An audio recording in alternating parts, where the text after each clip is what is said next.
Welcome to Brian's Action Figure Reviews. It has now been a day since Hasbro Pulse Fanfest. Everybody who's everybody and everybody who is important and all the big YouTubers have more or less all had their say on this. So me getting sick kind of coincided well with me being the last to do it as usual. So yeah guys, I'm back. I was a bit sick the past few days, if anyone noticed, I don't know. But anyway, Hasbro Pulse Fanfest was on Friday and of course Thursday night. For those who are fan or Hasbro Pulse Premium members, they got to see some stuff including a domino and cannonball with legs. That was pretty cool, but the vast majority and brunt of the stuff was yesterday, and there was one or two really head-wobbling decisions. I'm going to get right into that now. The main one being Jay and Silent Bob, aka Kevin Smith and Jay Muse, I think that's right, being wheeled out to advertise this new Optimus Prime self-converting or self-transforming robot that has Peter Cullen's voice. And now, disclaimer, if I had the money, I would have 4 of them. It looks incredible. It moves, it talks. I'm going to show a little preview of the video there in a sec. And looks obscenely good, right? But I think it kind of shows Hasbro are a little bit tone deaf. Kind of, read the room maybe. Last year, at the very height of the pandemic, they unveiled the HasLab Sentinel for £350, dollars or whatever it was, which is pretty fine. That was pretty decent, and you get a lot of bang for your buck, different heads, all that kind of stuff. But then yesterday they revealed this Optimus Prime, and obviously because of how class it looks, everyone's going to want it, and the price point was an eye-watering $699. Oof. Read the room, Hasbro. Everybody is out of a job or in a pandemic, and you throw stuff like this at us. Even myself, right? I don't earn a lot of money, but even myself, for like that split 5 minutes in my case, was trying to work out, how will I pay for this thing? Oh wait, I won't, because I won't have the money because it's obscene. But at the same time, I wanted it. I wanted it so bad. But yeah, not ideal timing for this figure, I think. But doesn't take away from the absolute awesomeness of it. And I'm sorry if I ranted. Let's get on to the rest of the stuff. But before I do, take a look for yourself at this Optimus Prime figure. Get ready, because the Autobots are about to reveal themselves. Take it away. Hey, Optimus Prime! Greetings. Convert!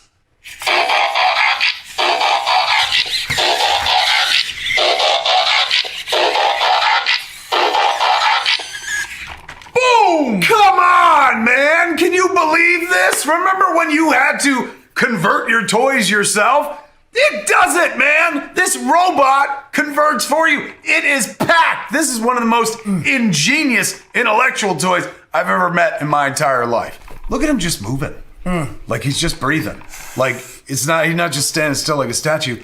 Even when he's not doing a thing, he's still got some motion to him. That's because they got 5,000 components in this bad boy. He stands at 19 inches tall. Look at him, man, and he's packed with more computing power than what we sent the first rocket to the moon on, I'm sure. Oh my gosh, man, it has 60 microchips and 27 servo motors in it, man. Bow, bow, bow, bow. That's right, and he's got 25 voice commands, ladies and gentlemen. Watch this. Hey, Optimus Prime. Greetings. Are we friends? You are my friend. I guess I gotta go. So sticking with Transformers for the moment, and they also revealed some more White War for Cybertron Kingdom figures. They revealed the leader class Galvatron, which I have to fucking have. I rewatched the 86 movie again the other night, and for me personally it still holds up. And the 86 Galvatron, to go with my new Scourge and Cyclonus from the same line, and the Studio series obviously as well. Yeah, have to have him. On the other hand, with Rodimus and the Commander class Rodimus Prime, it's very expensive at £89. I've no problem with the size of the figure or anything. I've seen lots of people complain about that. The figure is perfect, in my opinion. I don't see any problem with it. It's absolutely spot on. But for me, that movie wasn't so much about Rodimus. It was about Hot Rod's journey. And I pretty much have a perfect Hot Rod with the new Studio Series one. So I don't feel I need to dip in again and get the new Rodimus.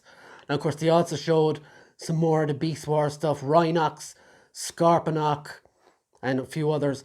None of those interest me personally. They did show Trax as well, who I pre-ordered this morning, and he looks incredible. I'm going to be delighted to have him back in my collection. I did have the Generations one about 6 or 7 years ago, whatever it was, and Trax looks great. So I have him and Galvatron pre-ordered, and also they showed off a Titan series Autobot Arc, which comes with a Teletran 1 Transformer as well. Again, doesn't do anything for me. Not really. Not too enthused with that. But there's lots of people who are going crazy for it, so cool.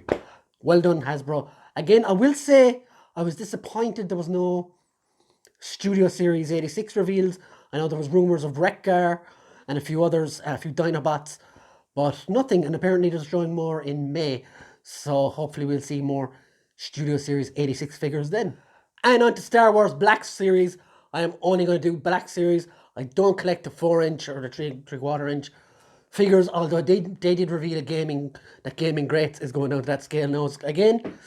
So for Star Wars Black Series, excuse me, from the Bad Batch we got Tech, and from Clone Wars we got Aura Singh, and from the Mandalorian we got Q90, I think he's called, in the Mandalorian, and of course, what's her name again?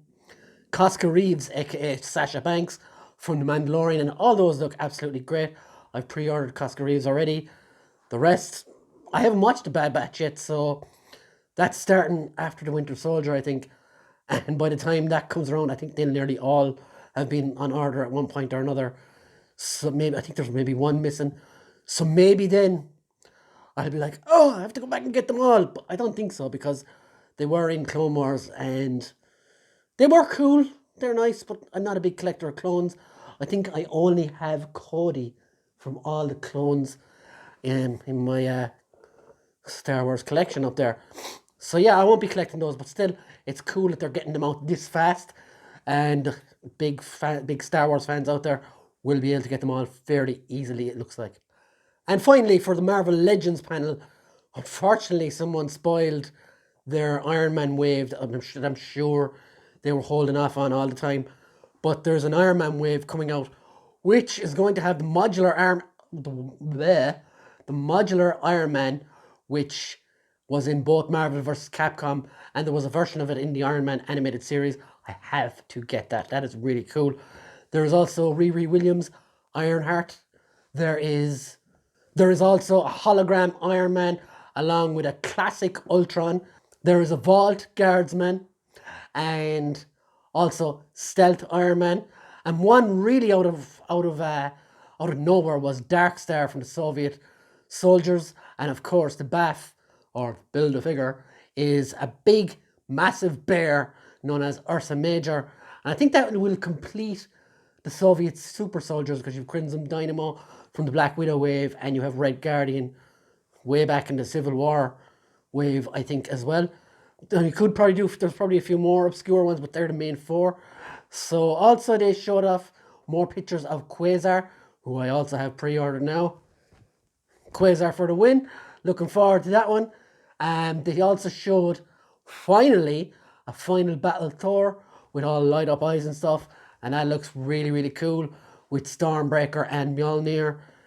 And other than that, guys, I think that's pretty much it. And then, right at the very end, they showed this 3D render for Sabretooth from Age of Apocalypse, and said that they're going to do a wave 2 pretty soon. So that would be pretty cool, guys.